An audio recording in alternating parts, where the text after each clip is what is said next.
नमस्कार सूद सर, आपका बहुत-बहुत स्वागत है। नमस्कार जी, बहुत-बहुत शुक्रिया। सर, इज़राइल ने ईरान के ऊपर साइबर अटैक कर दिया है। नगर पालिका, न्यायपालिका और सबसे महत्वपूर्ण जो उनके परमाणु ठिकाने हैं, जिनको वो कहा जाता है कि भई ये तो इस्लामिक बम है, इस तरीके से बात की जाती है। वहाँ पर भी साइबर अटैक हुआ है। तो क्या ये बदला है या फिर इसके पीछे अभी कुछ और भी बाकी है? ये शुरुआत है। लेकिन इससे पहले मैं एक बात कहूँगा कि कहते हैं ना लल बिफोर अ स्टॉर्म, क्योंकि बहुत दिन से इज़राइल चुप था, तो वही बात थी कि अब यहाँ पे बहुत बड़ा स्टॉर्म आने वाला है ईरान के अंदर और इज़राइल ने अपनी कार्रवाई शुरू कर दी है। क्योंकि यहाँ पे कुछ लोग कह रहे थे कि ईरान के पास हो सकता है न्यूक्लियर बॉम्ब्स हों, क्योंकि 4 अक्टूबर को यहाँ पे बहुत धमाके हुए, अंडरग्राउंड एक्सप्लोजन हुए और ये कहा जाता है ईरान और इज़राइल के अंदर 4.4 रिक्टर का एक भूकंप आया था और इस पे डर था कि ईरान ने क्या कोई छोटा-सा धमाका तो नहीं किया न्यूक्लियर बॉम्ब का। इससे भी लोग घबराए हुए थे कि कहीं अब न्यूक्लियर वॉर ना स्टार्ट हो जाए। लेकिन इज़राइल छोड़ने वाला नहीं है और अब क्या है कि इज़राइल ने उनका जैसे पहला अटैक कर दिया, अटैक तो होगा और इज़राइल ने मीनटाइम लेबनान के अंदर जो हिजबुल्लाह थे उन पे अटैक किए हुए थे, उनकी टनल्स को डिस्ट्रॉय किया जा रहा था, उनके बेस को डिस्ट्रॉय किया जा रहा था, उनकी रीढ़ की हड्डी को तोड़ने का काम किया जा रहा था। क्योंकि अब इज़राइल ये नहीं चाहता कि पहले तो हमास को तोड़ा उसने, फिर लेबनान को तोड़ा और दूसरी बात है कि इज़राइल को ये भी चिंता थी, क्या मैं ईरान पे अटैक करूँ? क्योंकि जितनी भी अरब कंट्रीज़ है वो यूएस पे प्रेशर डाल रही हैं कि इज़राइल को ईरान पे अटैक नहीं करना चाहिए, क्योंकि उनको पता है कि अगर एक अभी तो एक ऑर्गेनाइजेशन पे अटैक हो रहा था, अगर इज़राइल और ईरान का अंदर लड़ाई शुरू होती है, तो लड़ाई यहाँ पे सिर्फ यहाँ पे सीमित नहीं रहेगी, न्यूक्लियर वॉर भी हो सकता है। लेकिन अगर मिसाइलें चली दोनों तरफ से, ईरान भी चलाएगा मिसाइल, तो उससे भी सब पूरा जो अरब वर्ल्ड है वो डिस्ट्रॉय हो सकता है, डिस्टर्ब हो सकता है और उनकी ट्रेड बंद हो सकती है। तो इसलिए ईरान को भी चिंता थी, इज़राइल को चिंता थी, यूएस को चिंता थी और जितनी गल्फ कंट्रीज़ है उनको भी चिंता थी। लेकिन अब क्या है कि ये जो लड़ाई है, ये एक मुकाम पे तो पहुँचेगी, क्योंकि दूसरी तरफ पुतिन ने भी एक स्टेटमेंट दे दी कि हम ईरान की पूरी सपोर्ट करेंगे और देखा जाए तो पुतिन ने वैसे भी ईरान को बहुत से इक्विपमेंट भेजे हैं, लंबी-लंबी मिसाइलें भेजी हैं, लॉन्ग रेंज की मिसाइलें भेजी हैं और ईरान भी इस टाइम पे तैयार हो रहा है, सिचुएशन को फेस करने के लिए। दूसरी तरफ नॉर्थ कोरिया भी ईरान की हेल्प कर सकता है, चाइना भी इनकी हेल्प कर रहा है। देखो कुछ लोग कहते हैं कि ईरान के पास इतने पैसे कहाँ पे आए, जब उनके ऊपर सैंक्शन लगी हैं। पैसे आए उनको चाइना की तरफ से, जो ईरान से पेट्रोल ले रहा है और इसी वजह से चाइना अपना जो न्यूक्लियर आर्सेनल का जो स्टोरेज है, उसको इंक्रीज़ कर रहा है, उस पे काम भी कर रहा है। तो वर्ल्ड को चिंता तो है कि यहाँ पे कोई वॉर ना हो जाए और वॉर सिर्फ मिसाइलों तक सीमित नहीं रहेगी, न्यूक्लियर वॉर भी हो सकती है और ये वॉर कंट्रोलेबल भी हो सकती है, क्योंकि रशिया सपोर्ट करेगा इनको, चाइना इनडायरेक्टली सपोर्ट करेगा और नॉर्थ कोरिया भी इनको सपोर्ट करेगा, क्योंकि नॉर्थ कोरिया को भी सैंक्शन लगी है और सबकी जो लड़ाई है वो लड़ाई है यूएस से। इज़राइल तो एक बोरा है, मेन लड़ाई उनकी आती है यूएस से और ये कंट्रियाँ अगर यहाँ पे डिस्ट्रक्शन करती हैं या वर्ल्ड के अंदर ऑयल की डिस्ट्रीब्यूशन में इफेक्ट पड़ता है, तो पूरा वर्ल्ड इम्पैक्ट होगा और ब्लेम किसके ऊपर जाएगा? ब्लेम जाएगा सीधा यूएस के ऊपर, जिसने इस वार के ऊपर इज़राइल को सपोर्ट किया और जो बाइडेन की गवर्नमेंट के बहुत बड़ा नुकसान होगा उनको।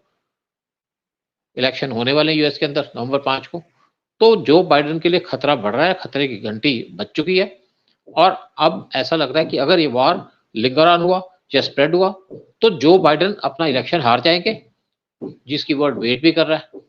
वर्ल्ड यही वेट कर रहा है कि जो बाइडेन जाए और ट्रम्प आए, ताकि वर्ल्ड के अंदर पीस हो, वॉर खत्म हो। और इस बट टाइम पे जो सर, इज़राइल अब 50 मिनट बात भी हुई थी इजराइल के प्राइम मिनिस्टर की यूएस के प्रेसिडेंट के साथ। उसके बाद विदेश मंत्री का भी बयान आया था इजराइल के, तो ऐसा लग रहा था कि वो पूरी तरीके से रेडी है, रोड मैप तैयार हो चुका है, कब हमला होगा, किस टाइम पे हमला होगा और ऐसा बताया जा रहा है मिडनाइट पे हमला होने वाला है, 1-2 दिन के अंदर-अंदर। जो खबरें आ रही हैं, पता नहीं उसमें कितनी सच्चाई है। लेकिन इसमें पाकिस्तान के बारे में भी अभी हम जब बात कर रहे थे वीडियो से पहले, कि पाकिस्तान के ऊपर भी अगर यहाँ पे परमाणु बम निष्क्रिय करने की बात आती है, तो सिर्फ ईरान ही नहीं, यहाँ पे पाकिस्तान के विरुद्ध भी वही कार्रवाई हो सकती है। उसके बारे में थोड़ा बताइए? देखिए बिल्कुल, देखिए एक बार 1980s में एक प्लान बनी थी, इंडिया और इज़राइल की, कि पाकिस्तान के अंदर जो कहूटा का न्यूक्लियर प्लांट है उसको डिस्ट्रॉय कर दिया जाए। इज़राइल को सिर्फ ज़रूरत थी इंडिया की हेल्प की, ताकि उनको रिफ्यूलिंग और बाकी चीज़ों की हेल्प मिल सके। इंडिया ने भी ओके कर दिया था, लेकिन लास्ट मोमेंट पे इंडिया चूक गया या उसने अपनी प्लान को कैंसल कर दिया उन्होंने अपने F-16 प्लेन भी चूज कर लिए थे अटैक करने के लिए, और ऐसा था कि पाकिस्तान का जो न्यूक्लियर आर्सेनल है उसको डिस्ट्रॉय कर दिया जाएगा। लेकिन अब ऐसा लगता है कि पाकिस्तान के ऊपर भी एक्शन होगा, सिर्फ ईरान पे नहीं होगा, क्योंकि जो पूरे वर्ल्ड को जो प्रॉब्लम है वो है इस्लामिक बॉम्ब की, और पाकिस्तान के लोग भी, वहां से भी स्टेटमेंट आ रही है बहुत से लोगों की कि हमें हेल्प करनी चाहिए ईरान की, और कुछ लोग ये भी कह रहे हैं कि एक हाई लेवल पाकिस्तान डेलीगेशन को ईरान के अंदर पहुंची हुई है, सीक्रेटली गई हुई है ईरान के अंदर उसको ब्रीफ करने के लिए। तो एक आपस में ईरान और पाकिस्तान का एक आपस में मिलजुल के काम भी हो रहा है इसराइल को टैकल करने के लिए। और देखा जाए तो पाकिस्तान और हो चाहे इसराइल हो, या पाकिस्तान हो चाहे ईरान हो, ये दोनों अपना जो पहला नंबर दुश्मन मानते हैं वो मानते हैं इसराइल को, साथ में यूएस के साथ आता है। तो अब ये जो बात चल रही है, जो वर्ल्ड के अंदर जो थ्रेट चल रहा है वो इस्लामिक बॉम्ब का है। तो ईरान के साथ साथ हो सकता है कि पाकिस्तान के न्यूक्लियर आर्सेनल उनको भी डिस्ट्रॉय कर दिया जाए, या पाकिस्तान के जितने भी छुपे हुए आर्सेनल है उनको भी डिस्ट्रॉय कर दिया जाए। देखिए पाकिस्तान इंटरनेशनल IAEA के कंट्रोल में आता है, और जब IAEA के लोग वहां पे इंस्पेक्शन करने जाते हैं तो CIA के लोग साथ होते हैं, और सारी की सारी इंफॉर्मेशन यूएस के पास है कि पाकिस्तान के कहाँ न्यूक्लियर आर्सेनल छुपे हुए, कहाँ उनके बम छुपा रखे हैं, कहाँ उन्होंने अपना जो काम किया वो कर रहे हैं। लेकिन दूसरी बात है कि जो पाकिस्तान की एक्टिविटीज है वो लिमिटेड है। पाकिस्तान सिर्फ लैंड से अपना न्यूक्लियर आर्सेनल चला सकता है, क्योंकि सबमरीन के अंदर उनकी कैपेबिलिटी नहीं है कि वहां से न्यूक्लियर आर्सेनल चलाया जाए। और तीसरी बात है, जो उनके न्यूक्लियर आर्सेनल ले जा सकते हैं प्लेन्स, वो है अमेरिकन सप्लाइड F-16 प्लेन्स। बाकी कोई प्लेन न्यूक्लियर आर्सेनल ले जा नहीं सकते।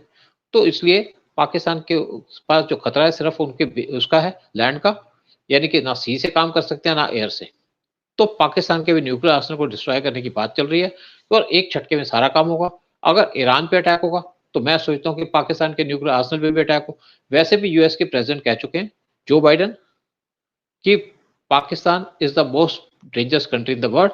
वो नॉर्थ कोरिया की बात नहीं करते, लेकिन पाकिस्तान की बात करते हैं, क्योंकि ऐसा होता है कि पाकिस्तान के जो न्यूक्लियर आर्सेनल है वो उनकी आर्मी के कंट्रोल में है, लेकिन वो किसी भी मिलिटेंट के हाथ में लग सकते हैं, क्योंकि उनकी आर्मी के अंदर बहुत से मिलिटेंट ग्रुप्स वो काम करते हैं, और बहुत से जो सोल्जर्स हैं हाई लेवल पे उनके लिंक है पाकिस्तान के डिफरेंट मिलिटेंट ऑर्गेनाइजेशन से। तो इसलिए हमेशा डर बना रहता है पूरे वर्ल्ड को कि पाकिस्तान के न्यूक्लियर आर्सेनल वो कहीं मिलिटेंट के हाथ में लग गए तो जो पहला अटैक किया जाएगा वो किया जाएगा यूएस के ऊपर।